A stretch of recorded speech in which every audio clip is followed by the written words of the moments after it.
중구난구 김경입니다.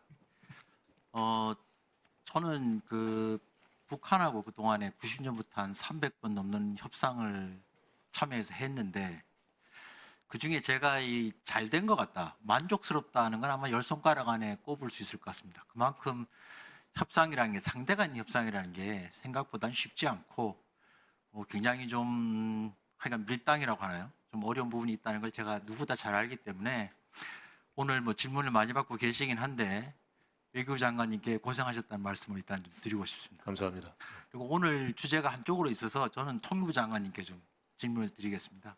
네, 지금 우리 측에서 수재 관련해서 지원 용의 표명을 하지 않았습니까? 그렇습니다. 북한 반응이 있습니까? 북한은 아직까지 반응이 없습니다. 적십자를 통해서 우리가 제의한 그 지원은 여전히 유효하다, 이렇게 말씀드리고 싶습니다. 북한이 호응하면은 언제든지 지원할 준비가 되어 있다, 이렇게 말씀드리겠습니다. 그러면 중국이나 국제기구에서의 움직임이나 북한이 그것을 협의를 하고 있다든가 받아들일 조짐이 있다든가 이런 것에 대해서 혹시 알고 계신 게 있습니까? 네, 국제기구에 대해서는 북한 측에서 사의를 표하고 있고 구체적으로 아직까지 액션을 보이고 있지는 않습니다. 제가 이 질문 드리는 것 중에 표를 하나 좀 띄워주십시오. 예, 저 표를 왜 보여드리냐면은 2000년부터 2011년까지 그러니까 김정은이 집권한 게 2011년 11월입니다. 그때까지는 우리로부터도 지원을 계속 받았고 국제사회로도 WFP, 유니세프, 하여간 FAO 등등등 해서 지원을 계속 받아왔었습니다. 그런데 김정은 집권 이후에 2012년부터 지금까지겠죠. 우리 측으로부터는 지원을 받지 않고 있습니다. 거부했고, 그럼에도 불구하고 국제기구로부터는 한 180억 이렇게 돈을 받았죠. 다만 이제 19년부터는 소위 말해서 코로나 때문에 국경이 봉쇄되면서 국제기구로부터 절 받지를 않았습니다. 실제 19년부터 23년까지는 거의 외부로부터의 지원이 없는 상황. 중국에서 일부 백신 지원 외에는 없었고요. 김정은이 2019년인가요? 11월에 금강산 가서 그 선임자들이 국력이 어린 시절에 남의 도움을 받고자 잘못된 정책을 폈다, 이렇게 공개적으로 발표한 적이 있습니다. 금강시설 해체라고 할 때. 그 점에서 보면은 김정은 국무위원장이 가지고 있는 생각을 좀 읽을 수가 있고요. 제가 이제 결론은 지금 유니세프에서 작년 말에 협의를 해서 지금 백신 들어가고 있는 건 혹시 아십니까? 알고 있습니다. 예. FAO가 지금 평양 사무총장이 가고 왔다 갔다 하는 게 있죠, 7월에. 네, 있습니다. 지금 우리가 그나마 북한의 동포, 어려움을 돕고자 한다면 우리 스스로 이렇게 추진해서는 저쪽이 받기 어려울 거고, 자존심도 있고, 김정은이 해놓은 말도 있고, 그렇다면은 국제기구를 통한 지원을 좀 검토해 볼 필요가 있지 않느냐. 그래서 지금 유니세프가 됐든 FAO가 됐든 그래서 그런 부분에서 통일부에서 조금 검토해 보실 용의가 있는지 여쭙고 싶습니다. 네, 이제 국제기구와 북한의 협의 과정을 봐가면서 정부도 국제기구를 통해서 북한에 지원하는 문제에 대해서 적극적으로 검토를 하도록 하겠습니다. 예, 알겠습니다.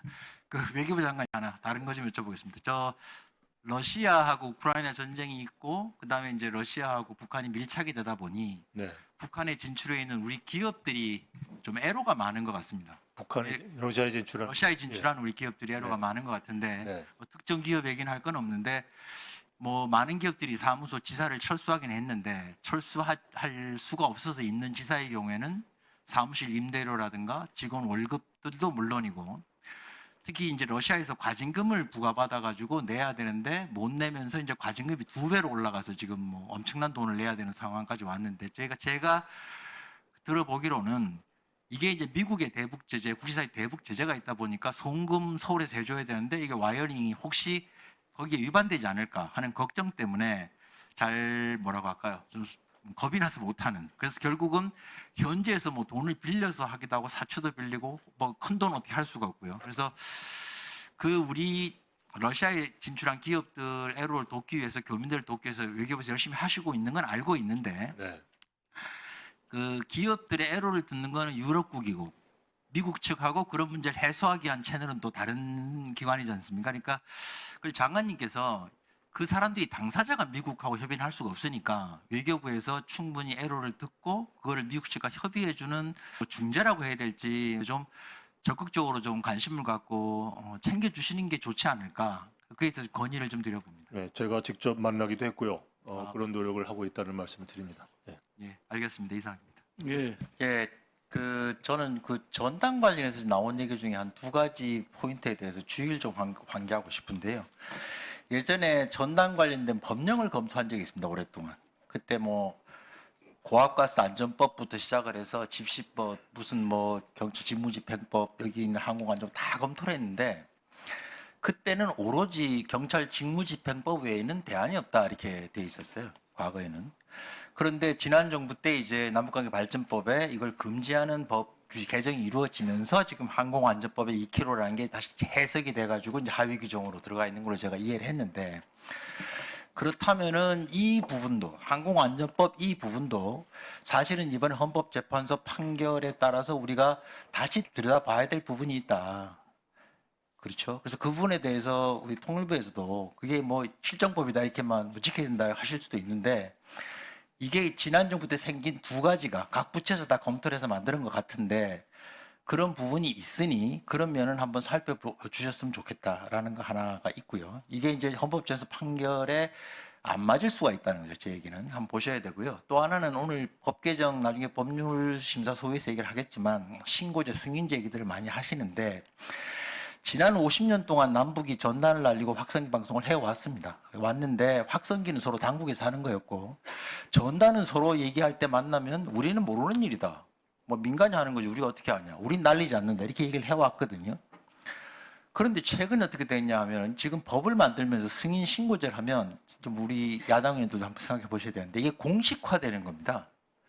하고 안 하고를 재량권을 갖게 되는 거고 그 책임도 같이 가는 거죠. 쉽게 말하면 북한이 하듯이 당국이 하는 거와 마찬가지가 의제가 되고 확성기처럼 전단이 성격이 변화되는 것이다. 과연 이것이 바람직한 것이냐?